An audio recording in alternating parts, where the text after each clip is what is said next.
Hai semua, nama gue Ewing dan siaran ketawa. Kenapa sih?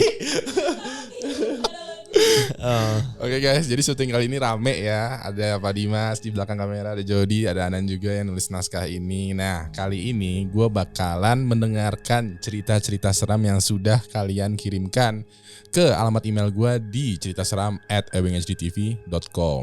Nah, cerita seram ini adalah cerita yang sudah dipilih yang sekiranya itu bisa ngebuat gue takut. Nah, bagi yang bisa ngebuat gue takut di akhir cerita nanti, ya cerita ini nih, kalau bisa ngebuat gue takut, si penulis, si pengirim akan mendapatkan duit sebesar 500.000. Nantilah bisalah kirim-kirim email, balas-balasan, pokoknya gampang. Pokoknya cerita ini harus ngebuat gue takut untuk mendapatkan duit 500.000 ini. Nah, gimana Pak Dimas? Ya, yang ceritanya kan saya lagi kan ya. Iya Pak. Kayak minggu kemarin kan sebenarnya. Kemarin. Ini konten baru yang ngeselin gitu sebenarnya buat saya. Oke, cerita kali ini judulnya apa Pak? Oke, buat kejadian ini atau cerita ini. Kurang deket Pak mic-nya. Oke. Nah, Jadi- lebih deket lagi kayaknya. Oke. Nah, ya gitu. Oke. Jadi cerita kali ini itu dari Hengki Suseno dari Lampung Barat. Oke. Nah, ini cerita kejadian aneh pada saat San Mori. San Mori itu ya jalan-jalan naik motor lah, Bang. Oh, jalan-jalan naik motor. Sore. Maksudnya ke jalan-jalan kayak touring gitu lah, Bang. Oh, di mana tadi dia? Siapa? Di Lampung Barat. Lampung Namanya dari Hengki Suseno. Hengki Suseno. Oke. Langsung aja kita mulai, Pak. Let's go. Out. Oke, jadi ini dikirimin sama dia ya. Jadi ya sesuai dia yang kirimin aja. Oke, dia yang kurang lebih. bercerita. Oke. Ya. Cerita yang ini dikirim sama Ewing Squad yang namanya Hengki Suseno asal Lampung Barat. Ini gue yang Oke. cerita aja tentang dirinya ya. Ya. Oke. Ceritanya, dia sama teman-temannya berangkat San Mori hari Minggu pagi di bulan Oktober 2020. Mm-mm. Tujuan mereka adalah ke arah Pugung Krui pesisir barat. Itu masih daerah sana. Oh, nama tempat ya? Nama tempatnya. Oke. Selama perjalanan ternyata dia sama temennya itu ngalamin kejadian aneh. Mm-mm. Oke. Trek jalan yang mereka lewatin itu sekitaran kawasan hutan lindung. Ini pokoknya mereka ngelewatin hutan lindung gitu lah, Bang. Hutan yang lebat ya. Ya. Aduh. Jaraknya kurang lebih 30 km ke tempat tujuan dari keberangkatan mereka. Tujuannya kemana? Ke Pugung Krui itu, pesisir barat. Pesisir barat. Yes. Jadi pas keberangkatan itu tuh semuanya baik-baik aja. Mereka ini ada 5 orang, Bang. Nah, terus mereka itu bawa motor masing-masing. 5 motor berarti. 5 motor, yes. Oke. Rencananya mereka berangkat pagi jam 7. Terus bakal nginep di tujuan itu 1 malam. Mm-mm. Singkatnya, pas udah sampai ke tujuan, mereka itu santai-santai sampai sore di area pantai. Oke. Nyantai mereka. Taunya menjelang maghrib, tiba-tiba itu hujan turun. Menjelang maghrib hujan turun. Deras banget tuh, Bang. Nah. Oke. Berhubung pantai ini agak jauh dari permukiman, mereka jadinya nggak bisa neduh. Alhasil 5 orang itu ya basah kuyup dan lanjut jalan ke base camp buat ngeringin badan sambil ngopi. Mereka berangkat dari base camp awalnya, ya kan, buat pulang lagi nih udah sore. Oh, mau pulang lagi. Jadi nggak Ya. jadi ke sana. Udah di sana, cuman mau pulang, cuman hujan deras, jadi Berhenti dulu. Oke. Singkat, sekitar jam setengah 10 malam, Mm-mm. salah satu teman Hengki yang namanya Yono dapat telepon dari ibunya. Woi. Oke. Apa nih teleponnya nih? Penasaran saya. Telepon. Ringtone-nya begitu ya? Ringtone-nya kok aneh gitu ya, Bang. Oke. Ibunya Yono ini nyuruh dia buat cepat-cepat balik ke rumah. Heeh. Soalnya ibunya ini emang lagi sakit dan sendirian di rumah. Oh gitu. Karena nggak tega lihat Yono pulang sendiri, ya kan, pada saat neduh itu, ya kan. Dia mau nekat nih hujan-hujanan ya. Nekat terobos hujan, ya kan. Hengki akhirnya nganterin dia balik. Nah, kebetulan ya hujan masih deras lah, Bang. Seperti yang gue bilang tadi. Mereka lewat perkampungan, terus lanjut ke area kawasan hutan lindung yang tadi, ya kan. Kondisi jalan udah sepi banget, ya kan. Jadinya mereka ngendarain motornya baris menyamping gitu bang. Baris menyamping. Jadi berdua. Oh. Jadi berdua gitu. Jadi berdua. Sejalur itu dua-dua. Dua-dua. Tapi kan ini yang berangkat duluan ini si Hengki sama si Yono. Sisanya di belakang karena yang belakang nggak mau nerobos hujan. Ya. Keanehan pertama yang mereka alamin itu ketika ngelewat satu sumber mata air yang kayak air terjun gitu. Itu di pinggir jalan ada air terjun, ya kan. Nah tiba-tiba, anjing. Oke. Tiba-tiba nih bang. Sorry. Tiba-tiba sepintas si Hengki itu ngeliat bayangan hitam, ya kan. Terus juga tinggi berbulu di sebelah kiri jalan. Ini masih jalan gitu? Masih di motor bang. Di motor di jalan ada mata air ya? Di mata air itu ada yang tinggi hitam, tinggi hitam lah, ya kan. Nah, selewat tuh ya? Selewat ya. Dia mikir ya mungkin aja bisa pohon lah. Dia masih pikir positif lah bang.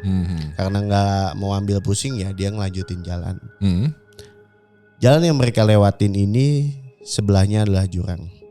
Jadi jalannya agak curam. Terus hujan juga masih deras bang. Dan mereka juga bawa motor. Jadi lebih hati-hati gitu bang. Pada saat itu. Makanya.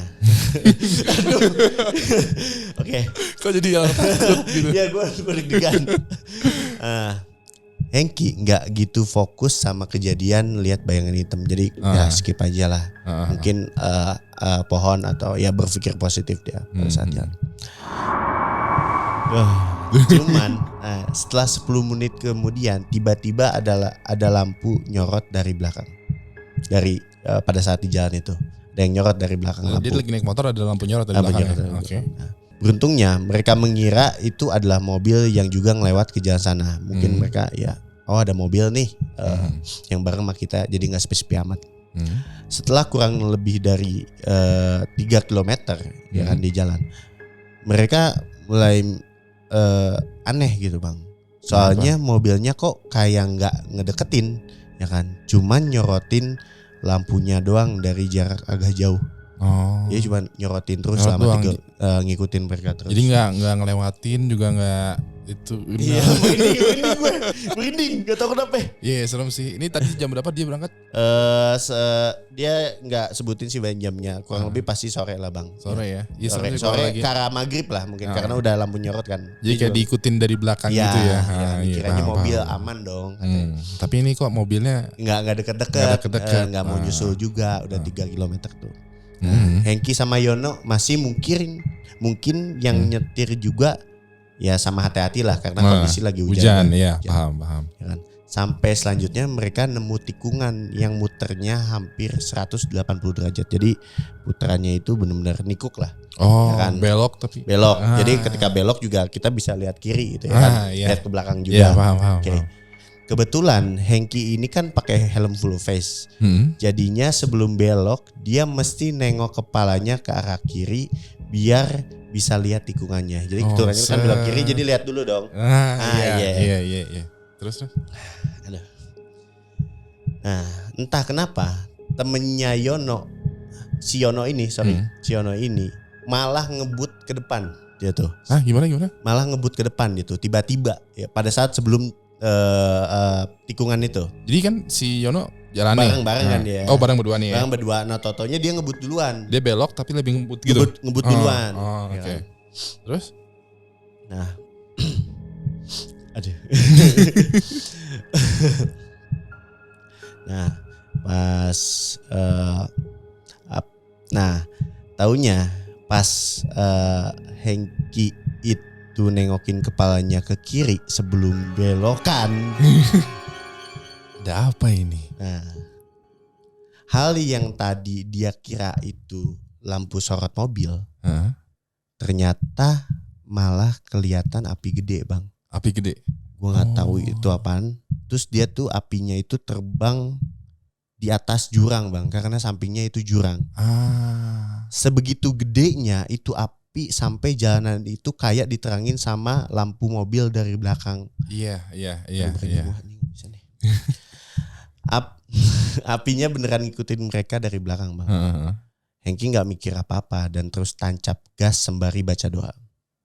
Nah, singkatnya setelah kebutan di jalan itu, gila, sakit loh.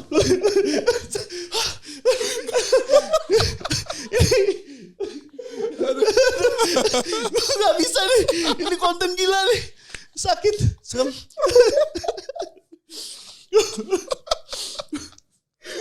Oke.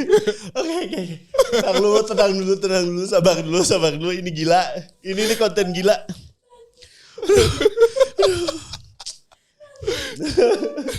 Aduh. Oke, lanjut ya Bang. Gua harus tetap bercerita gitu. Ini bentar lagi lah. Pas udah kebutan di jalan itu udah tancap gas. Udah ngeliat itu ada api nih. Api lah ya, kayak banaspati gitu Bang. Gua enggak tahu lah yang terbang-terbang itu. Si Hengki ketemu lagi sama si Yono pas udah di kota. Karena pada saat berjalan itu gak ketemu sama sekali. Oh, udah ngeduluin aja gitu? Udah ngeduluin. Oh, oke. Mereka mutusin buat istirahat dulu sebentar sambil makan nasgor lah Bang, makan-makan. Soalnya udah capek banget sepanjangan jalan tuh udah basah kuyup. Tambah lagi dia lihat Banaspati. Selama makan Hengki sama Yono ini gak ngobrol sama sekali Bang. Ya kan, cuman kode-kodean mata aja kayak yang tadi itu apa sih sebenarnya? Oh iya. Kan? Iya. Setelah 2 hari kemudian, Hengki sama Yono ini masih nggak kontekan. Baru di hari ketiga Yono ngechat Hengki, isinya gini. Dia bilang, pas di jalan balik kemarin, lo lihat apa yang gue lihat? Lo lihat apa yang gue lihat kan? Ya kan? Iya. Sampai sekarang Hengki nggak balas atau bahas kejadian itu. Dia baru berani cerita ya ke email yang di sini. Ini pertama kalinya dia ceritain, ya kan, tentang si Api yang dialamin sama Hengki sama Yono. Lebih kayak gitu Bang. Oh gitu ya. Masih aja paling gitu. Oke. Jadi intinya ini Banaspati ya. Banaspati. Oke. Dan juga ada ya tinggi gede gitu Bang. Oke. Gue nggak tahu apa itu. Lumayan sih lumayan. Tapi kalau menurut gue ya, ini menurut gue, gue patah di Banaspatinya. Jadi ada mungkin di situ. Iya, soalnya kayak tadi tuh gue kira itu ternyata yang ngikutin dia itu ternyata nggak ada gitu. Atau mungkin malah ternyata mungkin suster ngesot atau bus atau apalah gitu. Oh ternyata Banaspati yang gede banget gitu, kayak gue langsung sedikit gitu. Jadi itu tuh kayak patahnya kurang sih menurut gue. Ini menurut gue ya. Tapi pengalamannya seru. Hengki gimana nih? Hengki dari mana? Lampung Barat ya. Aduh, tapi anyway, Hengki sorry banget nih ya. Ceritanya menurut gue bagus, tapi gue kurang serem, kurang patah gitu. Kayak kurang kurang. Karena ya itu tadi. Jadi ya belum ya Hengki, maybe next time ya. Buat Hengki yang ada di Lampung Barat, mungkin kalau lo punya pengalaman lainnya bisa aja kirimin terus. Buat lo juga nih yang udah nonton video ini, yang lagi nonton video ini, bagi kalian yang punya cerita seru, cerita horor, langsung aja kirimkan ke alamat email gue di ceritaseram@ewinghgtv.com. Oke? Nanti itu akan disaring sama Pak Dimas nih. Cerita-cerita yang seremnya akan disaring, nanti akan dibacain lagi nih sama kita berdua nih ya.